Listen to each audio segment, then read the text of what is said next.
I was always impressed by this city and I always wanted to come here and live here. लेकिन मैं डर जाती थी जब लोग मुझे कहते थे कि बैंगलोर में रहना अफोर्ड कर पाना is going to be really difficult.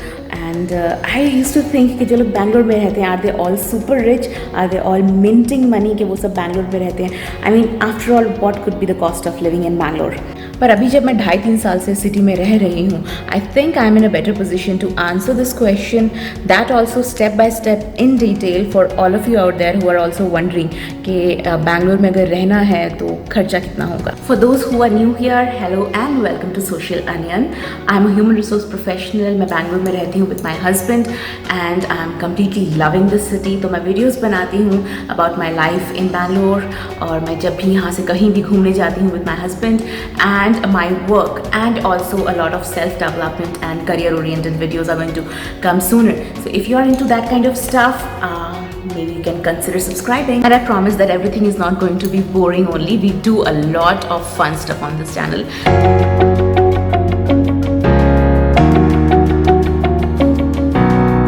Bangalore में मूव होना है, ये डिसीजन हम जब भी लेते हैं तो सबसे पहले जो थॉट हमारे दिमाग में आता है वो है rent.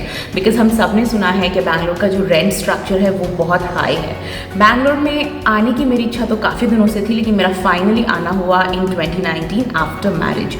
So when I had come to Bangalore, my husband was already living in a 1 BHK and his rent was just about to get finished. उनका रेंट फिनिश होने वाला था 6 या 7 महीने में, और जब उनका 6 या 7 महीने में रेंट ओवर हो गया, then we moved to a 2 BHK. Now all the estimations that I'm going to give to you is going to be from the point of view of a new couple who's just moved to Bangalore, और उनके किस तरह के estimates हो सकते हैं. So given the fact that just like me, you also decide to stay in a 2 BHK, the best idea would be to go for a gated community. और बैंगलोर में हर लोकेशन में आपको बहुत अच्छे अच्छे gated communities मिल जाएंगे. The difference between staying in a gated community and maybe a standalone building is something that we can discuss later. For now, let's just decide that we are going for a gated community.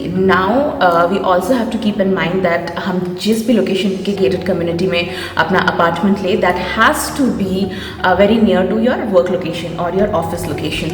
For me, it was good, or rather I was lucky that my husband and myself, we both were working in almost the same location. So we have our apartment here, a rented apartment here.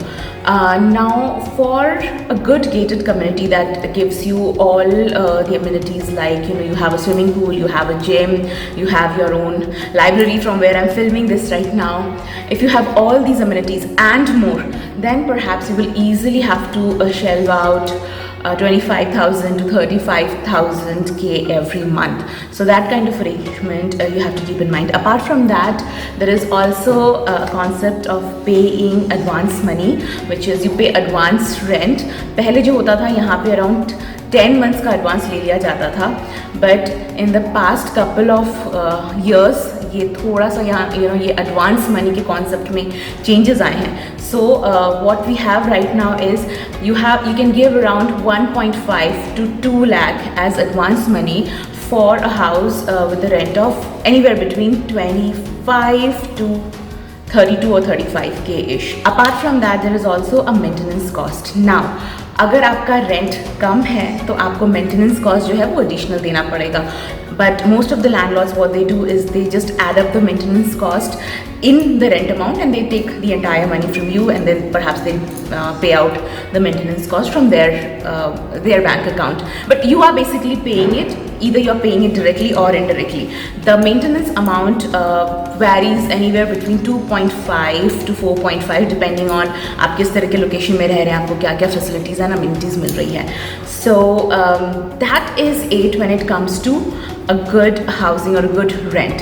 Of course आपका जो advance money जो आपने पे करा है, that is just a one time money which you would get back, not the entire amount though, but a good part of it you will get back when when you leave this apartment and you go to a different accommodation. Okay, so before I move to the next component, I must mention कि यहाँ पे एक broker fee भी एक component होगा जो कि आपको one time ही देना पड़ेगा when you are getting in a new apartment. और वो broker fee जो होता है that will be a 1 month का रेंट. लाइक अगर आपका 1 month का rent is 25K, then you have to give 25K separately to the broker.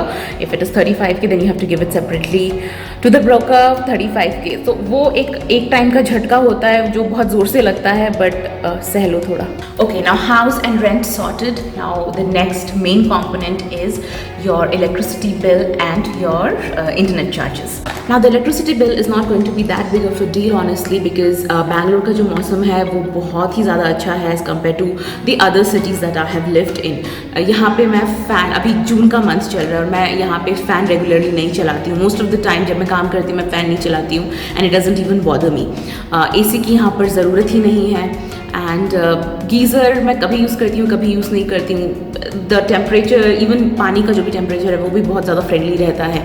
So if you also have this kind of a lifestyle where you are not using an AC because you simply don't need one, fan आप कभी चला रहे हो कभी नहीं चला रहे हो, बेसिक आप सिर्फ लाइट ही चला रहे हो, गीज़र्स थोड़ा बहुत यूज़ कर रहे हो, in that case your electricity bill will remain anywhere between 1000 to 1200।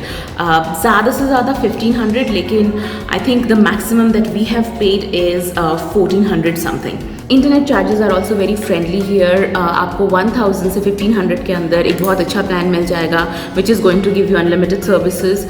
My husband and myself we are on our phones 24/7। Not only phones, हम लोग फ़ोन और लैपटॉप पे सारा दिन रहते हैं। We are watching videos, office के time पे we are taking calls, we are taking video calls, and हमें कोई डिस्टर्बेंस होती नहीं है।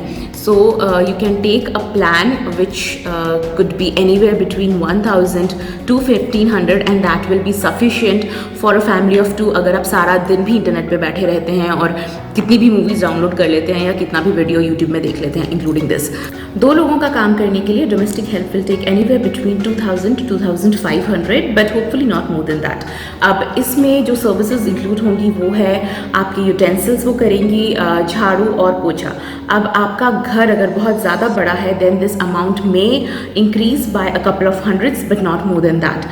Coming to cook, for a family of 2, a cook would take anywhere between 3000 to 4000, and the services that's going to be included is वो एक time पर आएगी which is सुबह के टाइम नॉर्मली, और उनका टाइमिंग जो होता है that starts from 6 to 1 PM which is 6 AM to 1 PM। इस टाइम पे वो कभी भी आ जाएगी। एक टाइम आने के लिए she is going to charge you anywhere between 3000 to 4000, and the menu which is included is वो आपका चपाती बनाएगी, she is going to make rice, one type of सब्जी and one type of dal, and अगर आपका rapport अच्छा बन जाता है then maybe she will also help you in chopping up the salads and all।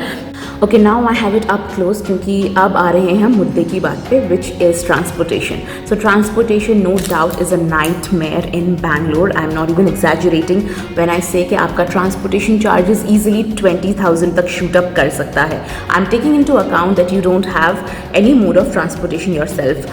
कहिए कि आपकी खुद की गाड़ी नहीं है या खुद की बाइक नहीं है, in that case you are availing Ola और Uber services रोज़, तो आपके transportation charges जो हैं वो आराम से 20-22 हज़ार एवरी मंथ जा सकते हैं। Thankfully this has not happened for me because सू और मैं हम दोनों ही पिछले 2.5 साल से वर्क फ्रॉम होम कर रहे हैं, तो ये जो रोज़ घर से निकलने वाला भसड़ होता है ये हमारे साथ नहीं होता। But in case you and your spouse have a job that requires you to go out of the house every day, और आपके पास कार या बाइक नहीं है और आप ऊबर और ओला पर ही डिपेंडेंट हो, 20,000 से लेके 22,000 का आप खर्चा साइड करके रख दो। A good way to avoid this kind of expense is get your own bike, और अगर आप अभी बाइक नहीं भी ले सकते यहाँ पे रेंटल में भी आपको बाइक्स मिल सकती है। So if you don't have a plan to get a car any time sooner, और you don't have a plan to buy a bike any time sooner, you can always go for those rental bikes, because वो rental bikes आपको easily 3,000 या 4,000 के खर्चे में आ जाएगी, petrol price excluded. Petrol आपको अपना खुद का भरना पड़ेगा, but that is still a breather जहाँ तक मुझे लगता है। Oh hey, hi! You still watching the video? Good, that means you're liking it. So why not consider giving it a like? It comes for free. I mean, giving a like to my video won't add to your cost of living in Bangalore. I promise.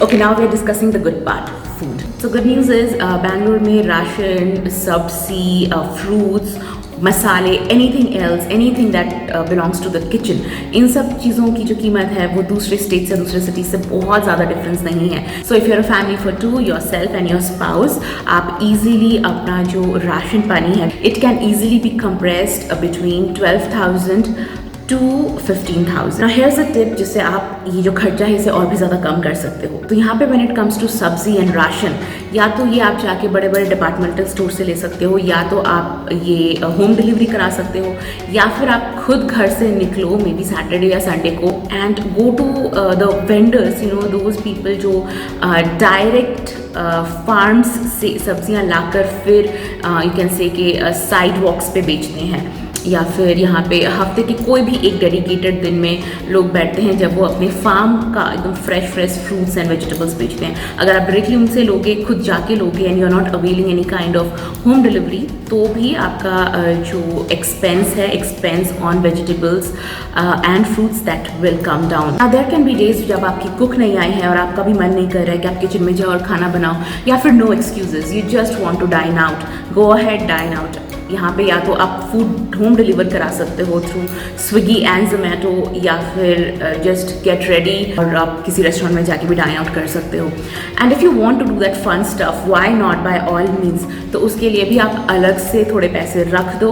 I would say a good budget of 4,000 to 7,000 would do justice to this. So that is another component that's going aside. Now apart from all this, there is shopping, there is movies, there is going to the mall, and Bangalore के आसपास भी बहुत सुंदर सुंदर जगह है देखने के लिए. There are amazing places that you would want to see.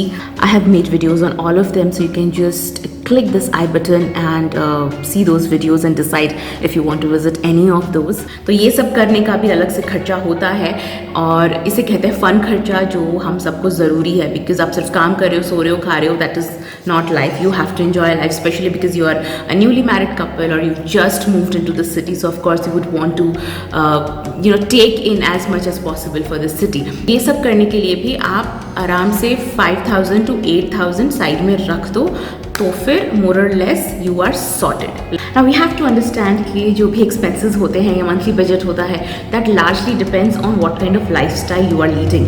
मैंने जो भी आपको एक्सपेंसेस बोले हैं या जैसे भी बजट बताया है, that is you could say कि अ कपल और a family of 2 living their upper middle class life. अब इसमें मैंने बहुत कुछ नहीं जोड़ा है. For example, if you have taken a home loan and you are paying EMIs, या फिर you have taken a car and you are paying EMIs for that, या फिर आपके इंश्योरेंसेज हैं जो होने भी चाहिए, then you have different kind of savings plan, different kind of investments जो डेफिनेटली होने चाहिए. लेकिन उन सब चीज़ों को मैंने इस बजट में नहीं जोड़ा है. इस बजट में मैंने सिर्फ और सिर्फ बेसिक चीज़ें रखी है, basic with some basic fun, because basic fun is also basic. इसमें आप थोड़े जोड़ और तोड़ भी कर सकते हैं. But I think that if you are in your late 20s और अर्ली 30s, आपने कई साल काम करा है, you coming to the city with some kind of experience, or you have just gotten married and moved into the city, in that case I think that you all should live a very wholesome life. तो इस wholesome life के लिए हमें कितना पैसा चाहिए वो यहाँ है. Alright guys, so that is all for this video. I really hope कि आज आपने इस वीडियो में जो भी देखा वो आपके लिए यूजफुल रहा हो, और ये टिप्स आपको मदद करें आपके स्टे इन बैंगलोर में. And if you already love the city, give this video a like and do make sure to subscribe to my channel before going. Meet you next time. Bye bye.